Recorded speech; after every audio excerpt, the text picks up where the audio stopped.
Hey Chris, episode 3. Hey Tim, great to be We've here. We've we've made it we've hit a into hit a milestone. Episode fantastic. 3. All right, so based on our conversation last time, we said we would circle back to the FTC ruling, uh, the ban on non-compete agreements, and I think we've agreed that in the past 1 week there has been a lot of coverage on whether or not these agreements are a good thing or a bad thing, and there seems to be heated debates in support of both of those sides. And so, how about today we just punt on that? I think we'll come back to it at the end with some of Ken Griffin's comments lately. But really want to talk about what's going on in the courts today. So, if I'm not wrong, there's 3 cases that have been brought almost immediately upon the ruling. And those 3 cases are from the U.S. Chamber of Commerce, Ryan LLC, which is a tax service, and ATS Tree Services. What a cool group of Yep. companies. And so these are companies that are suing the FTC for what? What's going on here, Chris? So today's also a big day, beyond just all this activity, where today, May 7th, the FTC is publishing their proposed rules. So the clock starts now. And in 120 days, which is September 4th, if you do the math, these rules will become effective unless there's an injunction. So, so far these 3 entities and probably more are strictly looking to enjoin the FTC from enacting the rules on September 4th. So they're not seeking money, not seeking damages. They're just strictly trying to block the FTC from doing this. And they're all saying basically the same thing, which is the FTC, in their opinion, is way over exceeding their mandate. The FTC normally does kind of procedural administrative type rules, and they feel like this is just a big expansion of the reach of the FTC. So it's been a real Yeah. interesting week for sure. So I think so we said last week, yeah, 30 million contracts that have Mm-hmm. been, entered into in good faith Mm-hmm. between 2 parties, uh, basically get the kibosh, right? They're just done. Mm-hmm. Uh, and that decision is really on the back of a 3-2 vote. So essentially 3 people, and I think, Ken Griffin made this point in his CNBC interview, which I thought was great, was, so wait a second, we have 3 people, non-elected officials, who have made this decision, for us, right? To get rid of 30 million contracts. So I think when you put it in that context, it is pretty incredible, isn't it? It is. I mean, a lot of people are amazed at kind of the land grab that's being done by the FTC here versus, letting Congress enact rules that are more substantive, which should be kind of the normal way you would go about this. And for the FTC to do it, a lot of people feel like that's a pretty bold move. So, and I think, I'm not sure. I think you probably have better numbers than I do, but 4 or 5 states have already banned Mm-hmm. non-competes, right? So California is the one everybody talks about. Like, life goes on, innovation continues, Yep. competition's fine. Um, and a few other states, Minnesota, North Dakota, Oklahoma, um, and then a bunch of other states are tightening provisions in and around non-competes. So, I think if left to the states, it looks like there's a fairly clear trajectory, does it not? Yeah, it is. And a lot of people are acting like the FTC came out of nowhere trying to ban non competes. But the reality is, non competes have been under attack for years. And the 4 states have banned them basically outright. And a lot of other states are really still allowing them, but tightening up the scope and the coverage much more than before. So, in some ways, the FTC is just the latest bullet being filed Mm. or fired against non-competes, but they've been under attack for years. Like it's really not all new. but And it's so, certainly getting a lot more attention. Like, this is it, newsworthy, and the fact that Minnesota or North Dakota or Washington are tightening up, it doesn't quite get the headlines. I mean, like, if you, when we started tangibly, 3 years ago, if you would have told me, prime time CNBC Mm-hmm. slots are being, trade secrets are Yep. sort of like what's being talked about, if I would have been like, I don't know, man, that's, Mm-hmm. seems a little aggressive. So what about the cases? So, right now there's two cases in Texas and Mm-hmm. one, where's the other one? Pennsylvania. Somewhere, Pennsylvania. Yep. So, like, what's next? What's going to happen? How long is it going to take? Yeah. So, I mean, it'll go through the normal process, normal procedure. Right now it's a district court. And then, assuming it gets appealed, it'll go up to the Fifth Circuit for Texas and the Third Circuit for Pennsylvania. And it'll be really interesting to see if the circuit courts handle it differently or come to a different decision, Mhm. because that would actually tee this up to go to the US Supreme Court. The US Supreme Court is extremely picky on which cases it hears. And depending on the year, it can be like 1% or as high as 3%, but still a really tiny fraction of cases that are petitioned to the Supreme Court actually get heard. But the ones that they tend to take are either a really compelling federal issue, which getting rid of non-competes certainly could qualify for that, Sure. or when you have different circuit courts giving very different results to the same question. So Yep. here, in a way, it's great that the ATS tree services, if it gets appealed, will go to a different circuit court, because that makes it easier to have this difference in how the courts handle it. And ultimately with the goal, perhaps of going to the US Supreme Court. But you were asking about timing. This won't be a quick battle. This is going to stretch, you know, a year, maybe multiple years, if it goes that far. We'll see. And so, really, the main goal right now is to say, look, we want an injunction so that this Mm-hmm. rule doesn't go into full effect September 4th. That's Yeah, the and bottom that's line? what all three, they're all basically saying the same thing, which is, you've overexceeded your rulemaking ability. We want an injunction blocking September 4th. So, I noticed, was it today? U.S. District Judge Campbell Barker, Tyler, Mm-hmm. Texas, in a written order said that under informal court doctrine known as the first to file rule. Mm-hmm. So he's basically saying that the Chamber of Commerce and the Ryan LLC filings are effectively the same thing, and Yep. that Ryan gets priority because they Yeah. filed first. By Just kind by of like, one day, they were one day faster pulling the trigger. And it's actually, like, everyone thought the U.S. Chamber was moving super quickly. Like, everyone said, "Oh, they'll be the first one," and Ryan right. beat them literally by one day. So, I mean, it's Yeah, maybe some silliness here, but I mean, this it kind of is. harkens back to the, first to file, Mm-hmm. in the patent world. Yep, But, same thing. so, guys, I mean, I'm sure a ton of legal work went into preparing both of Mm-hmm. these cases, right? So is all of that work that went into the U.S. Chamber of Commerce, sort of case just sort of go, go sit on the sidelines to that legal team? Pretty much. I mean, we'll see if the cases get combined, given that they're Okay. they're both in Texas. One is in the Eastern District, one's in the Northern District, but they're still within Texas. So we'll have to see.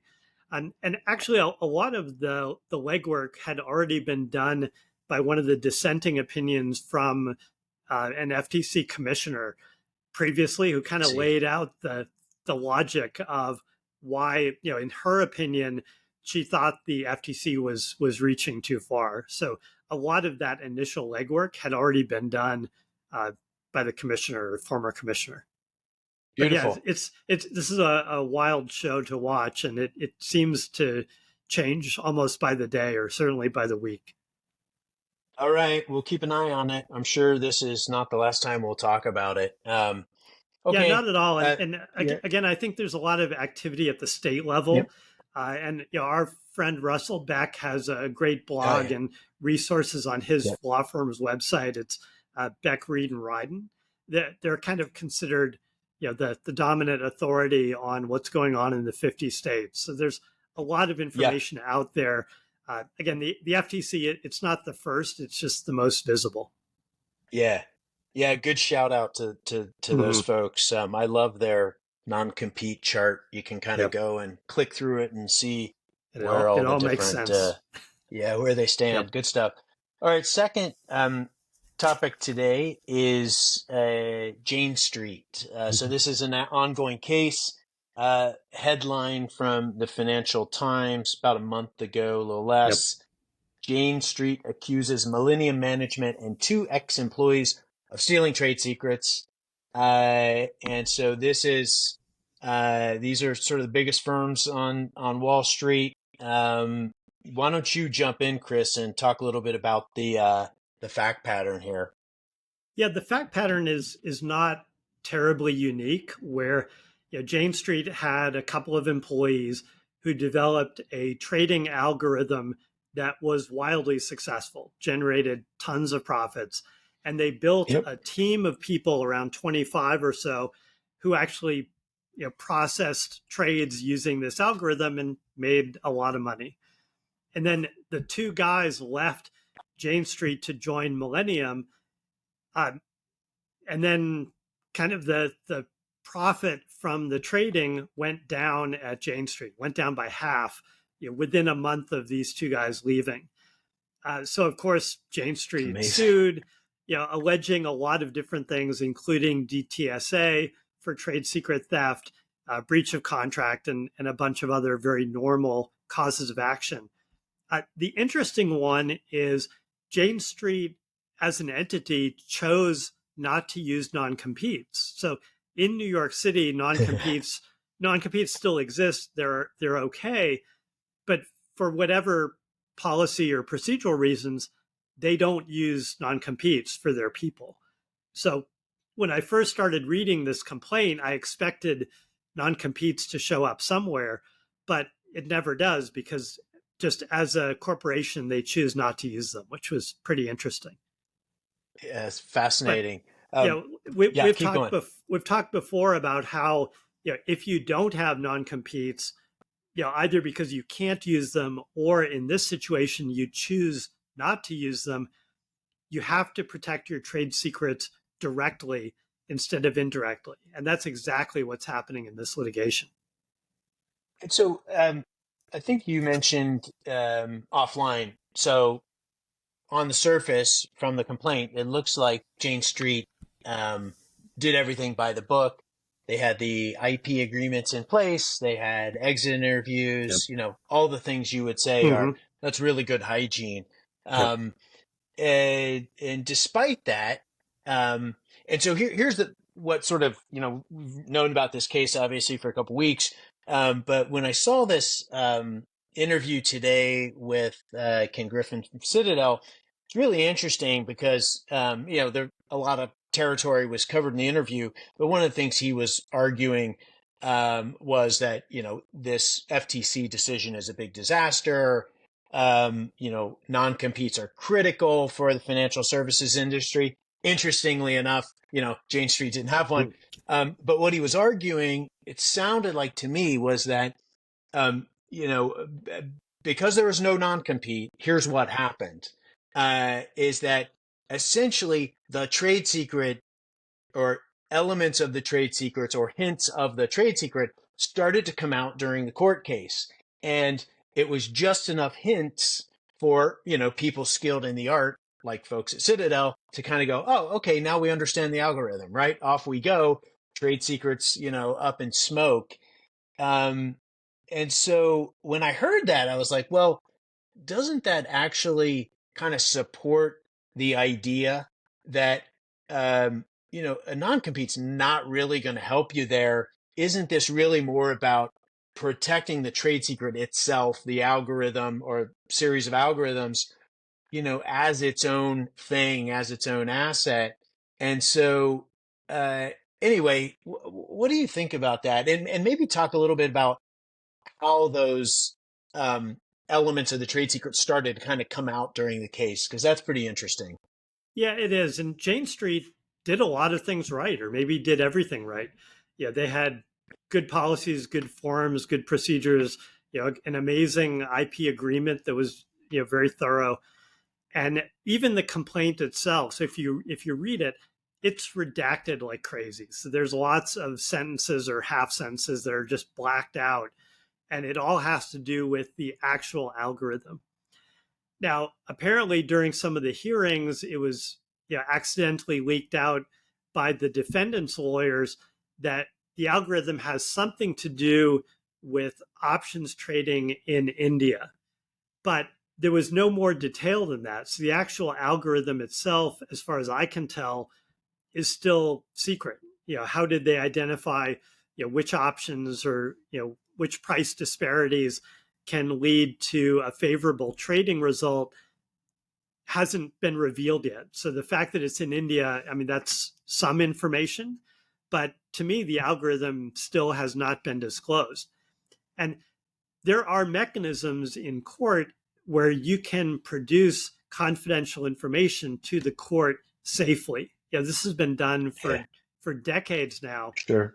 Where you have things like protective orders or have things be for the the eyes only of the outside counsel. You can have special masters. Like there's a variety of ways that you can bring confidential information or trade secrets to the court's attention without just broadcasting it to the world. So it's certainly possible.